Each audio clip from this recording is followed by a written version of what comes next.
Here's a short video illustrating one of the most annoying parts of iRacing, in that many drivers assume that the extra speed that they gain from the draft entitles them to take the inside line for a corner, essentially blocking the path of the other car that they think they are entitled to overtake, when in fact the car that they're about to overtake could easily become extremely aggressive and block their path, which would increase the chance of a collision. So in this case, here's an example of the car that's being overtaken,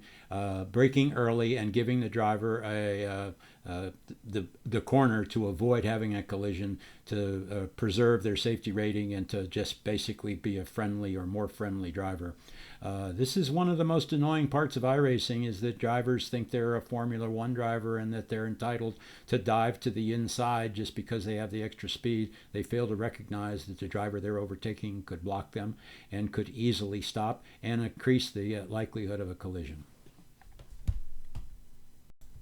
I always get a chuckle when I see a driver congratulating himself for a masterful overtake using the draft to pull to the inside on a corner entry, blocking the path of the overtaken car, failing to realize that the car they're overtaking could easily have pulled to the inside long before they were beside them, and it would have blocked their path. It's a legal move, but it does increase the chance for collision, and drivers that are driving to achieve a good safety rating and gentlemanly fun competition try to avoid that type of aggressive behavior. However, when they encounter that driver again, I can assure you that they will practice that aggressive defensive move and will stop that passing on the inside, which does increase the chance for a collision and probably ruins the experience for both drivers. In this case, rather than aggressively defending this corner, I basically asked the driver not to expose us to the excessive risk of a collision in the last corner of the last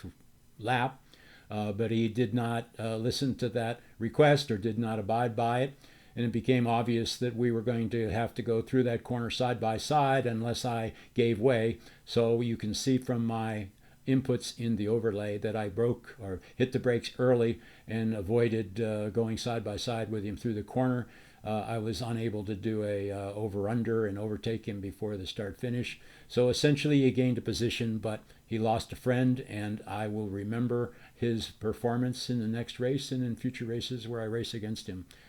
Basically,